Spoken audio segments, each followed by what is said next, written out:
Hello and welcome to the next episode of Abe's complete Star Trek commentary, where today we'll be discussing an episode that I have not watched in a very long time, entitled Mudd's Women.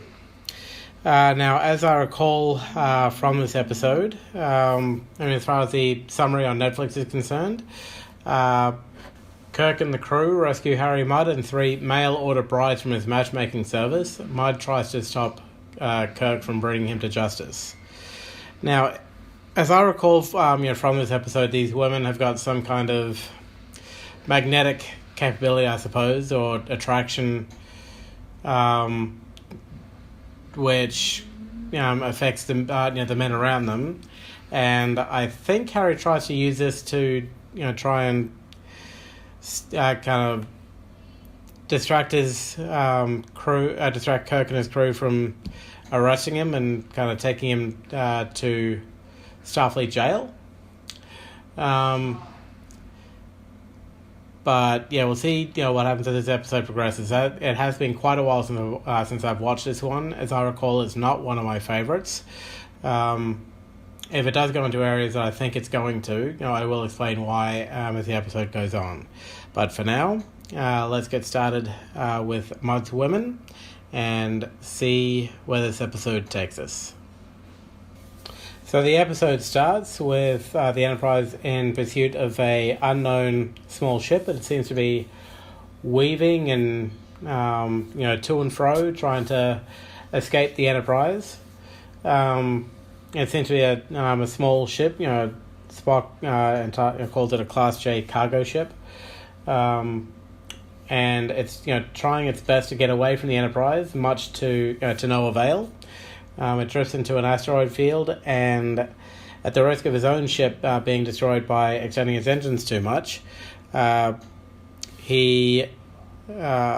extends his shields around the ship and ends up being able to rescue the passengers. But as the opening scroll, the opening theme titles, we still don't know who is aboard or why they are being pursued. I personally think this may be a little bit of a mistake. I mean, there could have been a basic captain's log explaining why they were pursuing the ship, more than the fact that they were pursuing a ship for just no apparent reason. I mean, let's just have the Enterprise and this little dinky shuttle thing, cargo ship, kind of have a bit of a race. Let's see who wins. Whoever gets to the asteroid belt first wins, huh? Yay! But, yeah. We'll find out who's aboard just after the opening titles complete.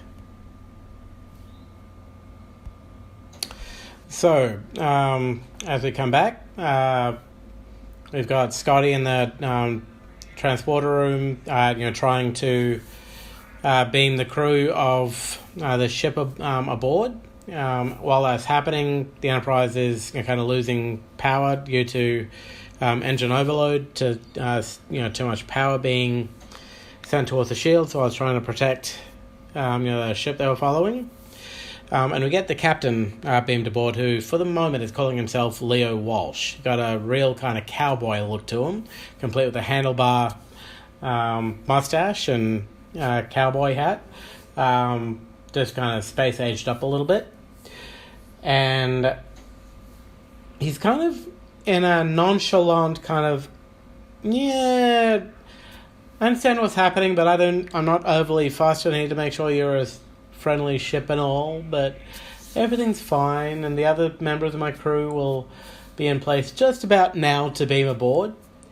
After a few more moments and a few more circuits going out, they find... And just before the ship explodes, they are able to beam aboard the remaining crew members, who are 3 very attractive and beautiful women. And you can see that Leo Walsh is quite intrigued by their effect on the people in the transporter room, who for the moment is Spock, McCoy and Scotty. So 3 males. Spock I expect to resist stronger than the others, but the other 2 I can... it's not often that you get to see a lovely lady. particularly one who is outside of the chain of command and therefore potentially available. and we'll see how they react, to these beauties beaming aboard. Okay, yeah, so Spock not affected, Scotty and McCoy most definitely. And yeah, to be honest with you, I can't really blame them. I mean, they are very attractive looking, looking women, and they do have some kind of hypnotic effect on them. Kirk is trying to call down to the transporter room to get a report to find out, how successful they were with saving the crew of that, of the cargo ship, and it's quite a while before Scotty responds. But Kirk is understandably annoyed that some of his ship was damaged in this chase and wants to speak to those aboard. And so Spock escorts them through the ship towards Kirk's quarters, and you can tell that these three women are definitely having an effect on the crew, because wherever they are, at least walking down this hallway anyway, everyone stops what they're doing to take a look, and the camera does take a couple of interesting angles as well. On a brief side note, for some reason, Uhura, and I should have kind of picked this up earlier, but still, Uhura has changed uniform colours from red to yellow. She seems to go between the two depending on the episode, primarily in red throughout the series, but she does occasionally wear a yellow one for some reason. I don't know, maybe it's laundry day or something. But yeah, so we'll see how the captain is able to deal with this onslaught of beautifulness being thrown right in his face. So in the transport, in the turbo lift, Spock is escorting Leo Walsh and the ladies to the captain, and when Walsh realizes that Spock is part Vulcanian, he tells them to turn off or stop whatever they're doing to try and distract him, because it's not going to have any effect on him. They make it to the captain's quarters. The captain is about to let load a tirade onto Walsh, but ends up being stopped mid-sentence by the women who enter his quarters. Something which, and I'm looking forward to finding out how he actually reacts here, because he is, while it may not necessarily be overly known at this point, he is quite the ladies' man in his own way. That is one thing which he does become known for throughout his travels. And it's going to be interesting to see if he's going to be able to remain focused on his task, or if this is going to be too much of a distraction for him in some respect. I mean, I look forward to kind of finding that part out. But there is one bit here which I don't like, and that's as they're leaving, there's a couple of references here to these women being property. Walsh calls them cargo. One of the women, as they're leaving the turbo lift, says to Spock that Walsh is too used to buying and selling people, and so it's somewhat disappointing to know that even 300 years into the future, as this series is set roughly, that the human slave trade is still alive and I'll safely assume flourishing, not just but probably not on Earth, but certainly in cultures and outside of it. One would have hoped that during what I'll call the Renaissance, I suppose, or the second Renaissance, when humans ventured out into space and became known to and became part of the Federation, and all that happened. While we don't at this stage in the story, I'm going to keep those discussions for later, because we don't know how all that happened at this stage in the original series. But one would have thought that when that happened, that human slavery would have been eradicated as well. But and even leaving that side alone, it's a side of humanity that I really, on a personal level, really don't understand. because we are all people. We're all able to make our own choices, able to live our own lives, and yet in so many places throughout the world, in practically every country, I venture to say, and I don't think there's one that's exempt from what I'm about to say, and if there is, forgive me for this, but there's an element, to that society which views humans as property, to use for violence, for sex, for and all manner of abuse, control, and in my mind, that's disgusting. I'm sure that there are many a person out there who would agree with me, and I would like to think that by the time I'll call it the Star Trek era, came along, that such a thing would be well in the past. But I am admittedly a little disappointed by this episode, and where it seems to indicate that that's not necessarily the case.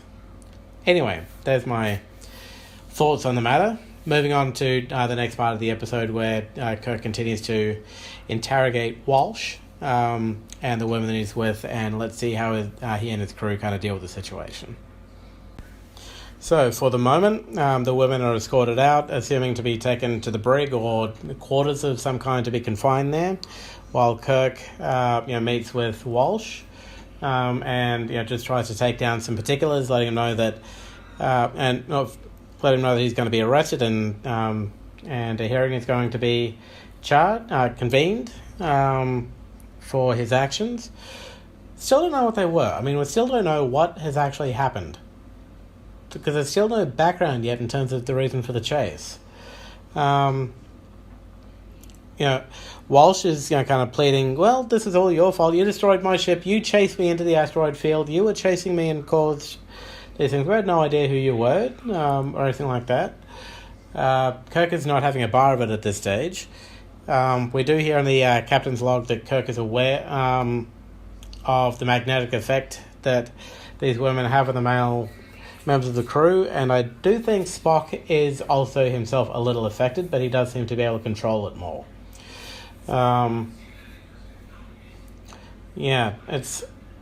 There needs to be more background in terms of the reason for the chase, and hopefully that'll be, we'll find that out in short order, because at this stage it seemed like a pointless thing that has happened. Don't get me wrong, human trafficking, I agree, should be an arrestable offence, and there should be charges laid for that, but from what I'm hearing, Kirk didn't know about that at this point. So I'm still, so that discrepancy in the story, will need to be addressed. So we're back on the bridge, where we're getting a bit of a damage report from Scotty. We do see that Johnny, the con officer, and Sulu, the helm officer, have been affected, by the women on board. Johnny more so than Sulu, or at least Sulu seems to be able to control himself a little bit more. He notices what's going on, but he's able to at least focus on his duty a little better. And Scotty is saying that there's only one lithium crystal left, which in and of itself is very damaged, but still able to hold together just. And if that one breaks, then they're really going to be in some big trouble. My guess is not being able to move very far, and that the whole kind of converter assembly, or the thing that's plugged into, I suppose, is damaged as well. So that if that breaks, there goes the whole, that whole system. We then get down to the to the briefing room, where Leo Walsh is kind of returned to his women, and the women are all feeling very concerned, very troubled about what's happening. They're on a ship going the wrong direction from where they were trying to get to. And Walsh is trying to give them instructions. The women start to let slip his name, say Harry a couple of times, but the security officers don't pick up on that. Doesn't surprise me, given that they are men and no doubt affected by the women in the room. But Walsh is very much trying to control the situation, saying that just give us some time, answer the questions honestly, don't submit to a medical exam, which leads me to believe that there is some biochemical agent or element of the women's magneticism or attraction, which may be causing what's going on, and which may cause issues for Walsh as a if it becomes known what he's actually doing. So Kirk has made it to the come to the bridge to discuss the damage the energy situation. Has found out how bad the damage really is, and is told that there is a repair station of sorts, a place where they can go, Rigel 12, which is about 2 days away, to be able to get what they need to be able to repair the ship. I find it fascinating that that the Enterprise is it was 4 crystals that we're talking here, because 3 burned out during the initial chase, and while protecting Walsh's ship, and there's 1 crystal remaining, and that they carry no spares, which I'm finding to be very amusing. If for such a vital part, one would think that there would be spares kept in the ship's stores somewhere, in case they were needed for replacement. But no, I mean, just as I was commenting with the previous episode, The Naked Time, when they could... no, not Naked Time. Sorry, not The Naked Time, The Enemy Within, when they could have saved the crew and the planet by taking down a simple shuttle. Here, they could have saved the ship by simply having a spare tyre on board. These are very simple kind of fixes, which are huge plot holes for these episodes. I'm finding it very, very ridiculous now that I'm trying to analyze these episodes and kind of give my own comments and opinions on them. And I'm really beginning to realize how ridiculous the original series was in some respects. Don't get me wrong, I love it. Not my favourite out of the, I think it's 5 or 6 different series that are out there at the moment, as far as I'll call it the primary series. But because this is where it all started, I mean, this is where I'm going. But yeah, 60s writers, not overly intelligent in my mind in this respect.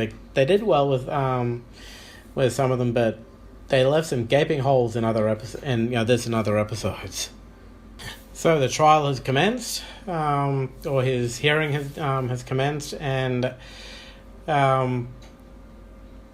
initially, the very first question that's posed to him was simply, please state your name for the record, and we find that Leo Walsh is not his name, thanks to a lie detecting computer, and it's actually Harcourt Fenton Mudd, or prefers to go by Harry. He's not happy about being found out in that lie, and we get his police record coming on screen, and we got smuggling, transport of stolen goods, purchase of space vessel as counterfeit currency, for which he was just given psychiatric treatment, which wasn't very effective, or at least it's disputed. The effectiveness is disputed, and which I find to be, given the nature of those offences, somewhat weak.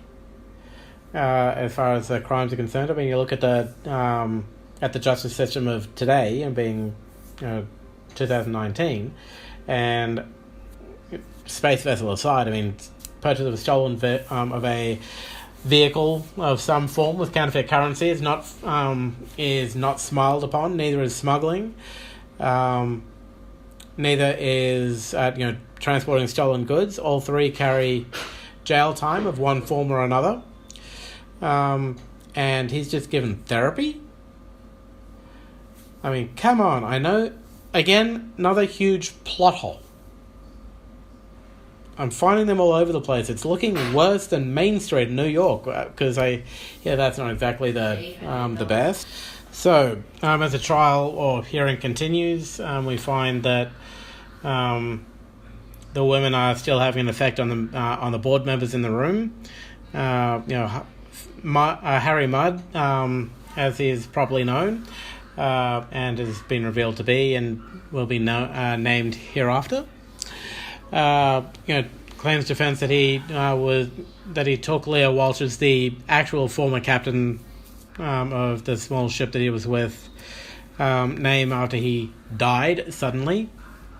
Wouldn't have surprised me if he had some involvement in that somehow. And we find out that the women that he's with to be brides and wives to the men on a distant on a colony that's in the opposite direction. They give a sob story which, to be honest with you, I don't believe any more than a coin, an Australian coin, has got a king on it. I don't believe the story for a second that they all come from these destitute, poor, pathetic planets, and that this opportunity is a chance for them for a better life. I do believe that there is still more to be told here, because whatever it's still unexplained, the magnetic effect that they're having. The women are being told that they're not being charged. It was only Mudd who was doing the wrong thing, and we do get a explanation of the charges, which is pretty lame in my opinion. They were chasing him for essentially driving without a license. They're being traffic cops, essentially on this one. Driving without a license that he didn't, and without a flight plan or anything, and being a menace to navigation. And personally, I agree with Harry's reaction. My little ship, a menace to navigation. What rot? I do kind of agree with that. Is that the flagship of the Federation being traffic cops is a little bit lame. Again, plot hole here, and there should have been more to it than that, because for one, how the heck could they know that? We don't know what actually instituted the chase, and it can't be that simple. So after the trial, the women are understandably concerned. The one wearing pink, in particular, she seems to be the one, while still very much under Mudd's thumb, seems to be the one in most control of her actions. And she is understandably concerned about what's going to happen to them with them still going in the direction that they are. While she's trying to find that out, the last crystal burns out, and we find that the ship is now being run on batteries. So the whole Enterprise with a couple of double A's. Woohoo! Again, that's just baffling to me. But anyway, I've already kind of discussed that. So we'll see how they're able to. They'll no doubt make it to this Rigel 12 station, where there's the materials they need to repair the ship, and we'll see how things kind of proceed from there. Okay, just going to say this next little bit. Oh wow, and wow again. Oy. So, as the captain's leaving, he tells Spock to contact the Rigel colony to let them know they're going to need these supplies as soon as they arrive. And after they've all left and Mudd is left alone with the girls, he's like, "Yay! Lithium miners! Rich, wealthy lithium miners! You don't have to be worried about a mere ship's captain. I'll get you someone who can buy you a whole planet. You'll be a countess, you'll be a duchess, and I'll be running the ship."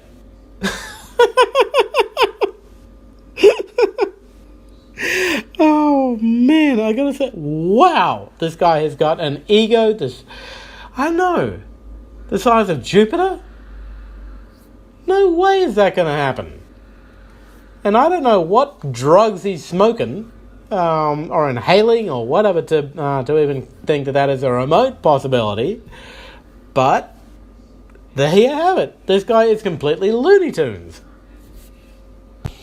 So next we see that the Enterprise is 14 hours out of Rigel 12, and the women, Harry Mudd has been confined to his quarters, and the women are still meandering the ship, affecting the male members of the crew. I'm surprised that Kirk hasn't confined them for his crew's own safety, but given the effect that they're obviously having, which he is very much aware of, but still. one of them, the one wearing green, I've forgotten. Don't ask me their names because I'm bad at that. But anyway, the one in green, I think it's Magda, or Maggie or something. Goes to sickbay and is wanting to spend some time with the doctor. McCoy, being the kind of weak man that he is, yes, oh, sure, come on in. I'm happy to see you. Please, you can do whatever you want. And in that kind of dreamy kind of expression. The woman walks past his medical scanner, and while it doesn't light up all the panels, the two main ones, which are heart rate and pulse, I assume, or possibly blood pressure or something, are the only two sensors to come on. And McCoy finds this to be very odd. It distracts him a little, but not enough to really focus on, to really do much else. But even so, he does let slip that there are 3 miners on Rigel 12, and they are all in a healthy condition. Which does intrigue the woman, given the plan that they have to go to that planet. Next, we see what the pink one is doing, otherwise known as Miss McCuron. I've forgotten her first name. Evie, possibly. The captain walks in on her in his room, lying on his bed, and she tries to seduce him. Almost gets there, but then backs out at the last minute before anything can really happen. And so we do see that there is a plot of some form, kind of led by Harry Mudd. I'm guessing this is some way of trying to take over the ship. But whatever it is, Evie or Miss McCuron can't go along with it. She's had enough of what Harry is doing. So the purple one goes into Mudd's quarters, where he's supposed to be isolated, but the women able to use their charms to get the guard to stand aside. So yeah, nice job, security. And they're kind of conspiring, telling each other what they know, that there's 3 miners down there, 3 women up here, kind of wondering how they're going to get down to the planet, because they're up here and the miners are down there. And then the pink one walks in and essentially confesses that she couldn't go through with whatever she was supposed to do with the captain. I'm sure this has disappointed Harry, but whatever is affecting them, whatever effect they're having, I wouldn't be hard surprised if there's an external cause of some kind of drug or some kind of pheromone or something, and whatever it is, McCuron is starting to either have withdrawal symptoms because she wouldn't have been able to get another dose of whatever it is that's maybe or something, and she's really not liking the person that she's having to become to, I guess, survive being under Mudd's control. There's still one more piece of Mudd's puzzle to somehow get control of the ship, which I'm still finding laughable, but when he does try and pull it off, I'm sure I'm going to go, huh? Really? I mean, so far, as I said, this episode has been full of one big plot hole after another. But we'll see. I'll see what his plan is. So I'm curious to see what is giving him these delusions of grandeur. So we get back to the bridge after that conversation, and Kirk is trying to talk to McCoy about to see whether or not he managed to get a medical exam of the green one. And no, and he's still at a he said that she refused, and he didn't really press the matter, again being as weak-willed as he is. But he does say that whatever it is made my medical scanner go bleep. But he's not sure what caused that. Next, we see that somehow the purple one managed to get hold of a communicator. I'm rolling my eyes so much at this episode, I swear, and I can see why it's not one of my favourites, let alone the human trafficking side of it. There is the the other side as well, which is just plot holes abound, but still. So Harry manages to contact the Rigel 12 colony and lets them know, I'm not captain of the Enterprise, I'm someone else, and so he's got some kind of plan with them now. And after they achieve orbit, Kirk orders for one of the representatives to beam aboard, and we get back to Harry and his plan, and we see something rather shocking.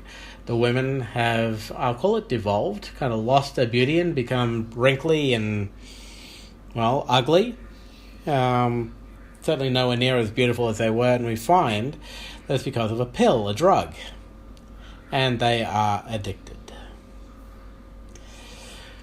Once again, I worry, while Gene Roddenberry did have high hopes for humanity, and that his idea of the whole Star Trek world was to show what humanity could become, here he's showing that humanity in a lot of ways is still subject to its baser instincts.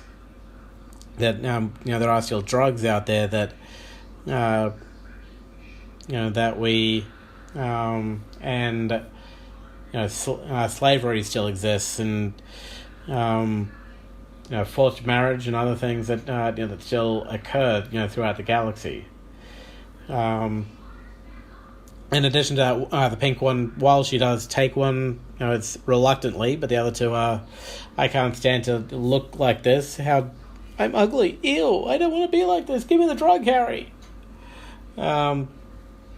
There's a lot more to a relationship, and this will be my only kind of comment on this subject, than physical beauty.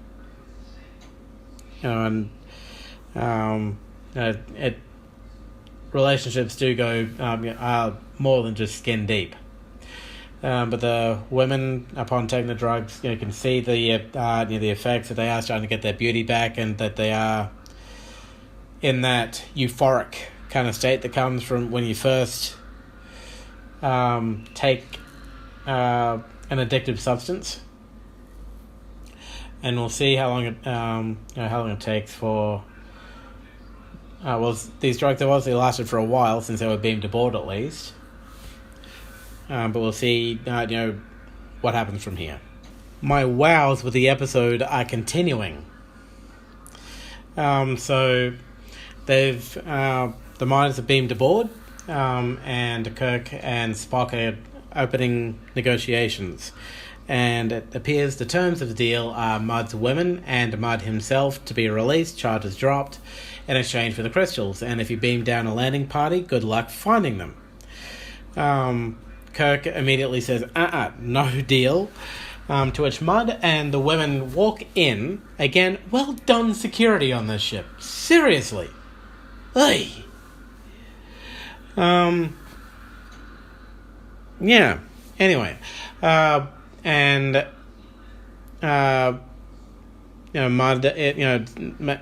lays out his plot. I'm told you've only got 3 days of orbit left, and sooner or later you're going to have to make the deal. Which, please, for one, the scanners on the Enterprise should be able to pick up the crystals where they are. If not, the refined materials should be able to at least find the raw stuff that's being mined. And 3 days should easily be long enough to get what they need. I mean, come on. Yet another planet-sized plot hole. I am disappointed in Kirk. He capitulated. He beamed down to the planet with Harry, and we find that the women are there with the miners. And now that Kirk's trying to get his end of the deal, being the crystals that he needs to repower up the ship, so that it can survive. They're in the same kind of hazed out state that his own crew were. And see, here's the other thing: the miners are going to find out in due course. Granted, it's going to take a while, but in due course, that they were cheated. and the women are going to go through the withdrawal because Mud's not going to be able to keep up the supply of the drug that he's dosing them with. And so, this is all going to blow up in someone's face sooner or later. And in the process potentially, again, this is me thinking worst case scenario is, can happen in these episodes, take 400 odd people with them in terms of the crew of the Enterprise when it goes into the planet. Not to mention it could crash land on the camp, in which case, an additional 7 people die with the miners, the women, and Mud. So, yeah, definitely not a good situation to be finding themselves in. So, while the pink one is definitely not happy with with the current situation, she is resistant to the whole thing. Not interested in Childress's, who's one of the miners, Childress's advances, and so the other two are trying to. It's trying to 2 women between 3 men is kind of not working out too well, and the pink one runs out and is like, why don't just have a rifle and the loser gets me, kind of thing. And she's really not happy about whatever about this whole situation. A fight ensues. She runs out into the storm, possibly to her death, and. Kirk and Mud, possibly Spock as well, try to go after her, to make sure she doesn't die. But I can certainly understand where she's coming from, and I'm glad that I put this aspect of it in here, that it's not just a willing, compliant kind of thing. I mean, there's 2 that are there in that kind of situation, but one who is wanting out, very much wanting out, and to the point where she's almost willing to kill herself to do it. Which I can certainly understand. I mean, I like my freedom. I like the fact that I can, at least to a point, kind of do what I want to do. I mean, I still need to go to work. I still need to provide for my family. I still need to do house chores and all these other parts of life, but I've got a choice to do them. But there are, there is many a person out there who, for one reason or another, and through one method or another, has given up their agency. And the pink one is, kind of is finding the raw end of that particular deal. Okay, blooper time. So it actually turns out that it's Childress, the head miner, and Kirk who have gone out looking for Eve. They've been unable to find her.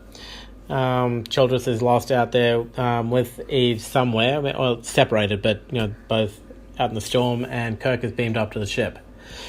Blooper for this episode is that we get told that when they first achieve orbit that they'll be able to hold their orbit for about 3 days, a little over. And while we don't know specifically how much time has passed between Kirk's initial negotiation with the miners and Kirk's capitulation to saying, sure, take the women, take Harry, but just give us our crystals. We find out that at the time that Kirk is beamed up after Eve and Childress have gotten lost, there's down to about 3 hours. So so it's been 3 days roughly that this whole situation has taken so far since they arrived, which, given a number of different factors, is again ridiculous. I don't like picking on original series episodes or Star Trek episodes at all, but this is, I'm finding in a lot of ways is one of the more comical episodes in terms of the number of plot holes that I'm finding in here. It's amazing. So Childress managed to find Eve, and they've returned to to his quarters, and Kirk and Spock they managed to do a scan from the ship to find out that there's a heat sensor coming there, and he's ordered and they're going to beam down with Mud to address the situation properly.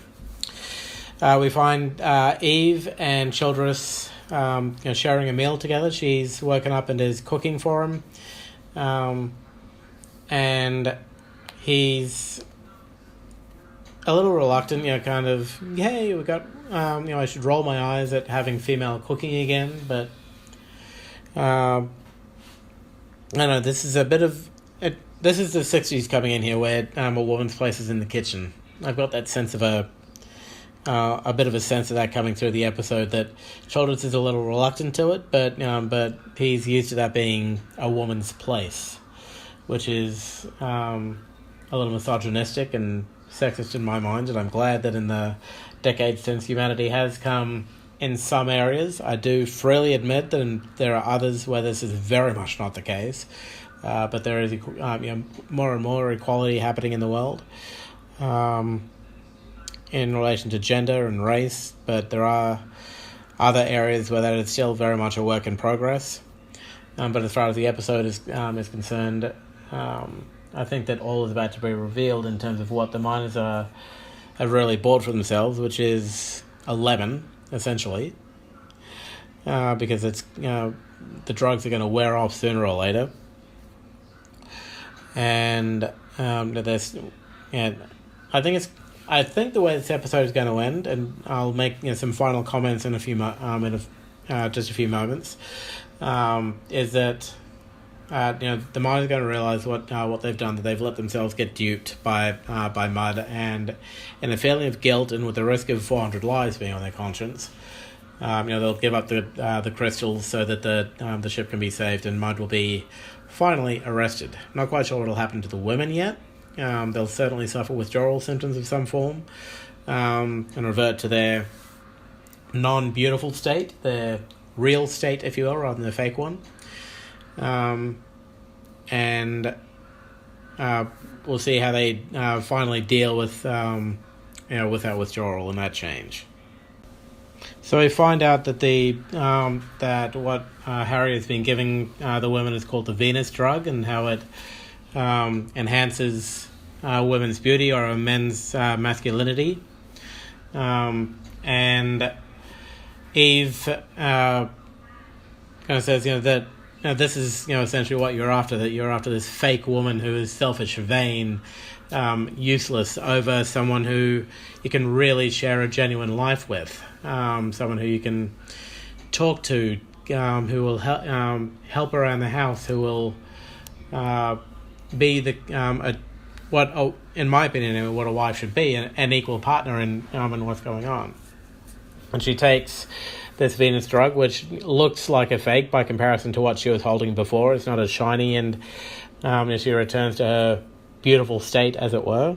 And we find that it was actually a fake. It was just a candy, like an Allen's lolly, that she took to regain her confidence, and get her beauty back. And she decides to stay with Childress. So and Childress agrees to give Kirk the crystals, and Harry and Kirk beam aboard with them, and end up and the ship is once again saved with just a minute or so to spare.